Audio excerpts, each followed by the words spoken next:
Good morning. It's October 21st, Saturday morning, pretty early in the morning, and well, it's not actually that early anymore. It's 7 o'clock in the morning, but it's still dark out. Days are pretty short. But first off, our cat came back, if anybody knew he's missing. But he's back now, little Tigsy. A couple of battle scars on his ears and whatnot, but he's a survivor. He's back home, that's for sure. So we've been spoiling him with a little soft cat food, you know, making him feel better, more at home. But anyway, we did get our parts for our Clark, namely the rubber cups for the brake cylinders. And I'm not going to list any part numbers or anything like that. The two wheel cylinders, one is 1 1/4 inch cups, and the other one is 1 3/8 inch cups. So I don't know what happened in the history of that machine. Did they have to replace a wheel cylinder? It just had a random one around, but it was a bigger or a smaller one than the factory. So we got two different sets. We're gonna have to take care of that this morning once it gets a little bit lighter. So, okay, first things first, we're gonna just run this hone through the bore of this wheel cylinder. Polish her up a little bit. They weren't rusted or locked up that way. They're just bound up with grit and grime and caused the seals behind them to leak. We'll call that good. I'll just run a bit of a cloth through the bore there to wipe out any debris.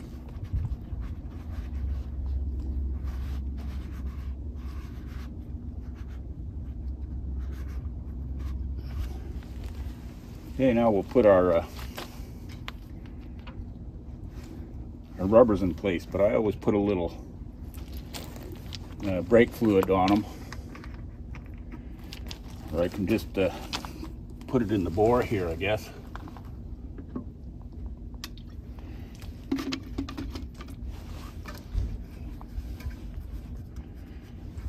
Be the same thing.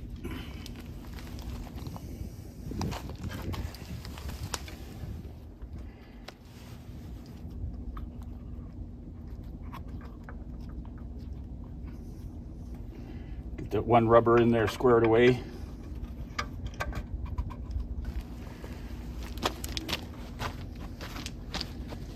I thought I was organized, but apparently not.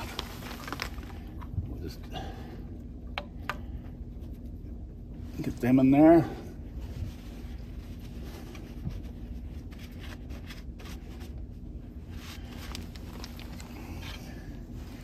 Next goes the spring inside.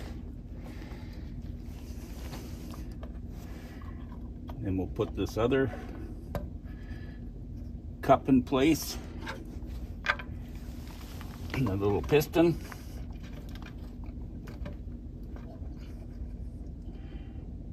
Hopefully it'll stay there until I get organized. I'm just going to open up this bleeder behind here just to allow for some air to pass through.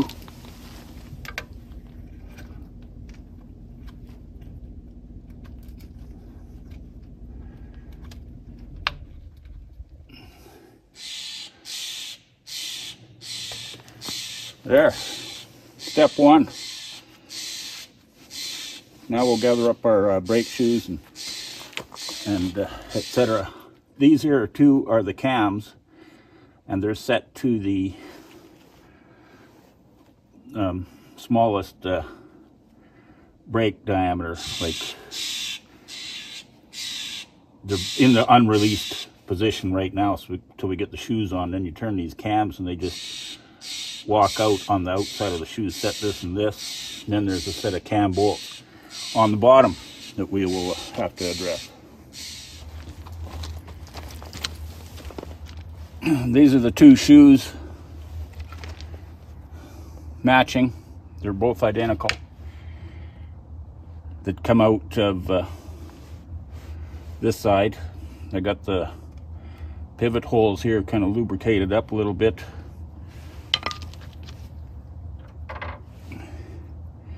This is the anchor bolts. Let's take the nut off here, and they are cammed as well, so you just turn these around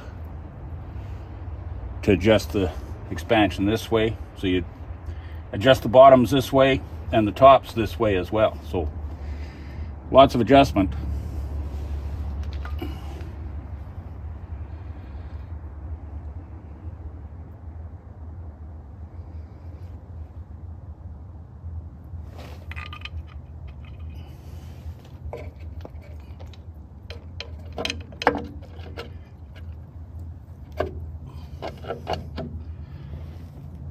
Well, forgot a little backing washer.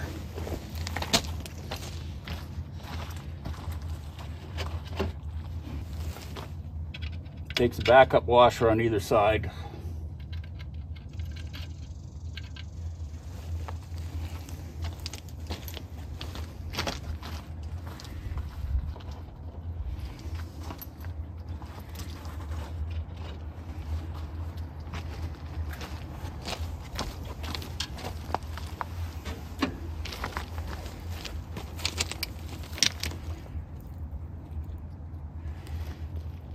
Okay, we'll try it again.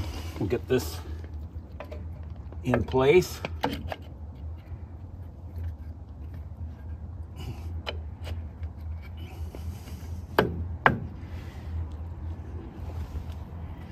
And they're just held in place with this little squeeze clip.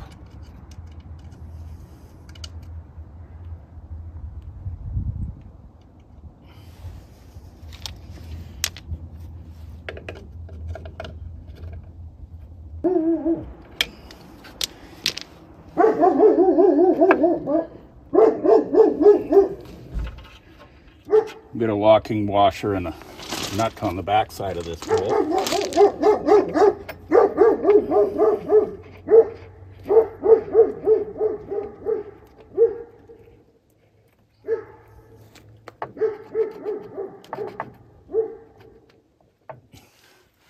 And I'll turn it and lock her in so as it'll be the smallest, so we can get the hub on and then adjust it from there. Okay, next one.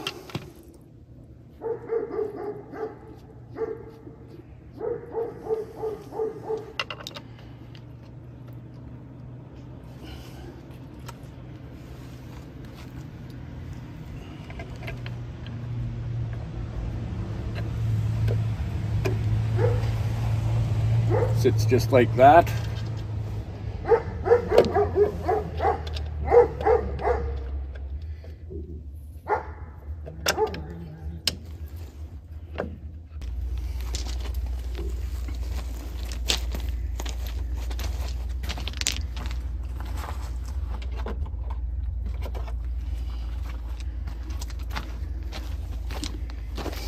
This side had two springs. I didn't know why before, but I think it's because this side has bigger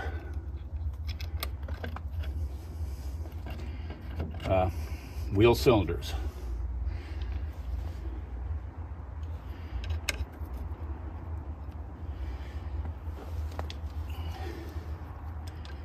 Now, and I should have my darn brake tool here, but it's across the yard, so we'll just try this out.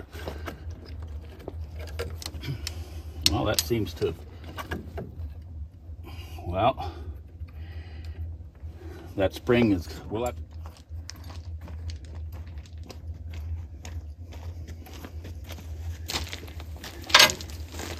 get them moved out far enough to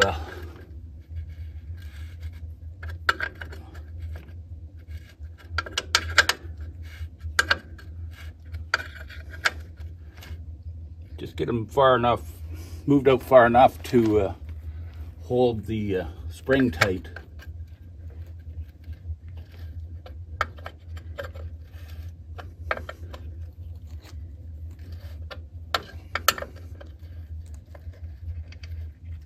Okay, just started to expand it so that's tight so it won't fall off when I put the hub on. So let's go get that hub. Already pre-greased those wheel bearings.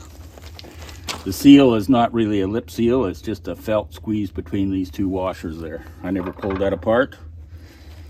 Didn't see the reason to, because I'm not going to get a new seal for them anyway. Would end up making one, if anything.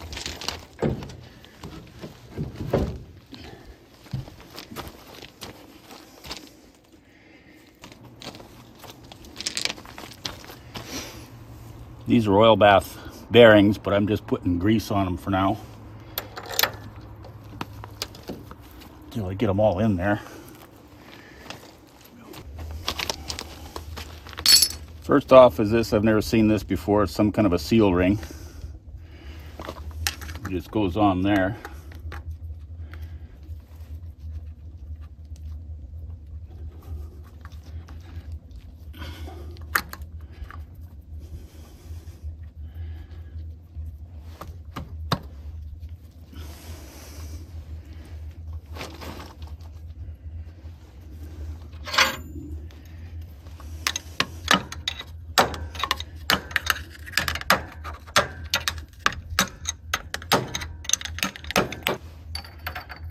Got this one nut, we'll put the one that's got the least amount of chisel marks on it inside.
I know I got a big enough socket for this, but I just couldn't round it up.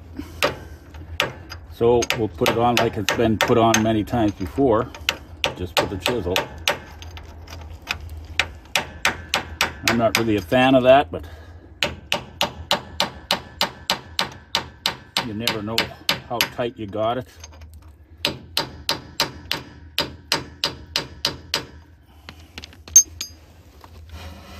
That feels pretty good. So we'll put our locking ring on. Whoop, I think we got her backwards. So we'll just put our locking ring on this way.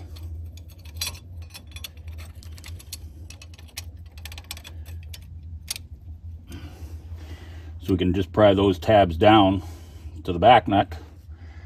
And then one of these, there's one missing now, but one of these will have to suffice for the outer nut.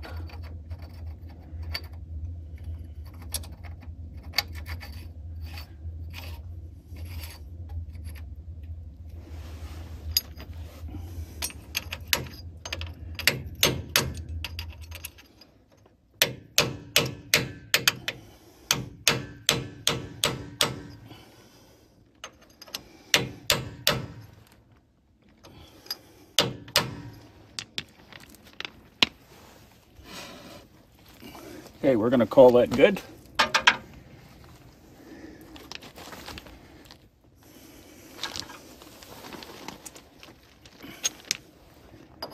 Just going to drive this here in and knock those tabs down.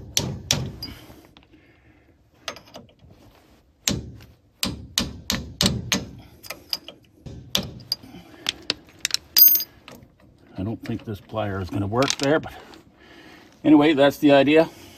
We got that on there. So now we'll go ahead and put our axle in, but I'll have to get some some ATV or some gasket maker in there. Just put a ring around there and put the axle in.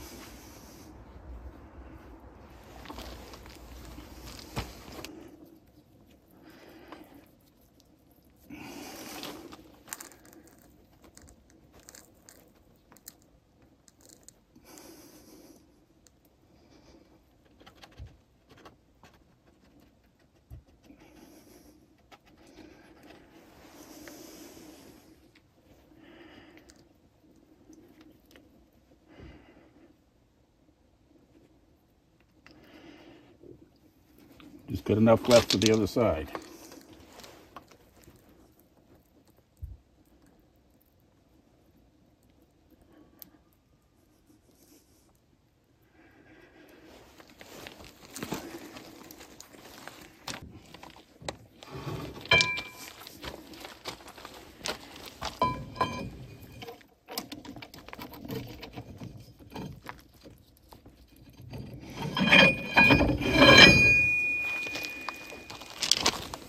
Almost had to move the camera.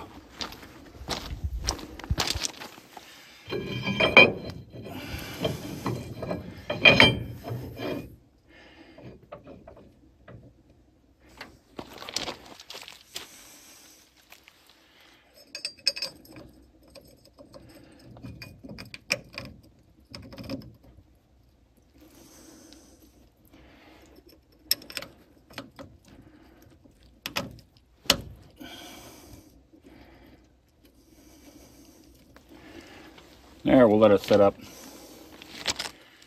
Zip them on in there after a bit, and then we'll play with the wheel and set the brakes before we put the tires on. Okay, I got everything together, both sides, brakes on and axles snugged up, and the brakes are set, so they're just got a drag to them, I guess. And I even bled the brakes off. That was kind of like a painful procedure by myself, but we got her done. So now we got to put these wheels on. These are similar to a Dayton wheel. I don't know if they're actually referred to as Dayton wheels, but they're pretty similar the way they clamp on.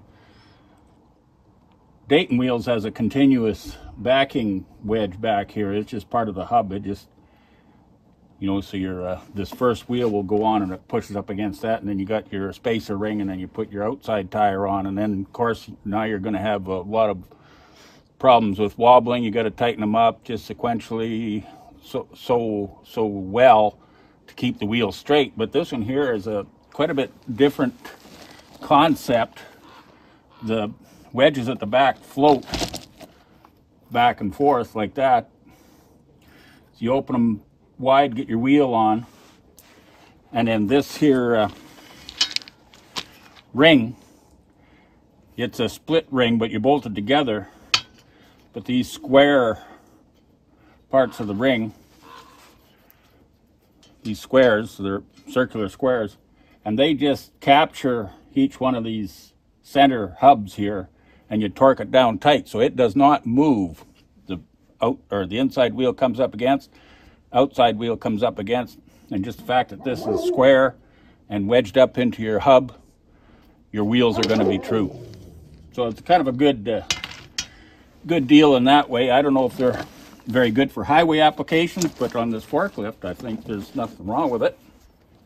Okay, now we'll just start this ring on.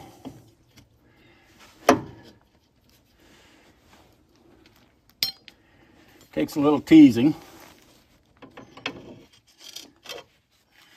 but it'll start on.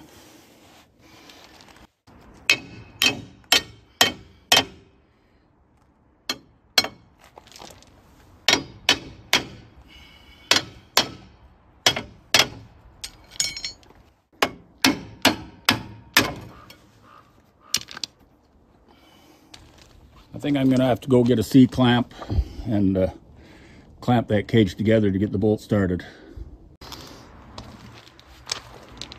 Okay, I got a clamp on there, and I got these started, and I think this was done up in the middle between the spokes, so the ring is distorted, but it's on there now. Just tap it around and help it seat a bit.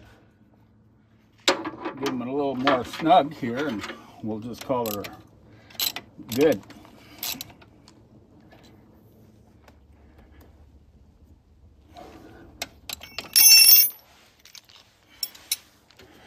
Okay, we'll go get the other tire on.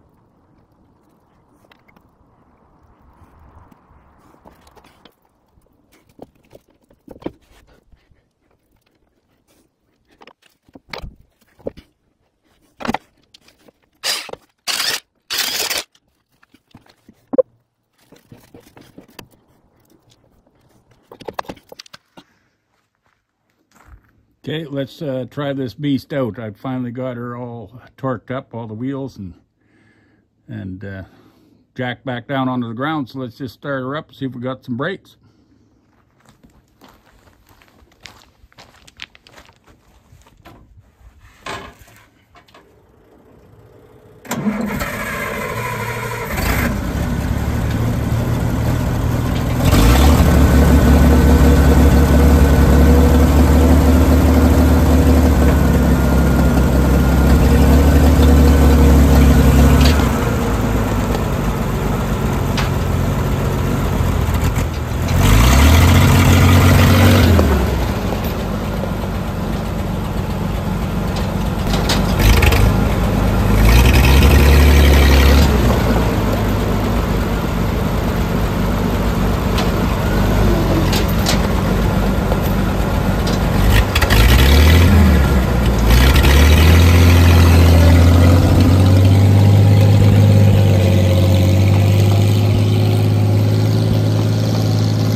Well, we do have brakes, but I got to pump them. That means I got to bleed them. And then they're pretty far down in the stroke, so I'll have to redo my adjustments. I'll work it a little bit, bleed her a few more times, and we'll just call her good. Good enough for this old machine. So stay tuned for further shenanigans, and we'll catch up to you later.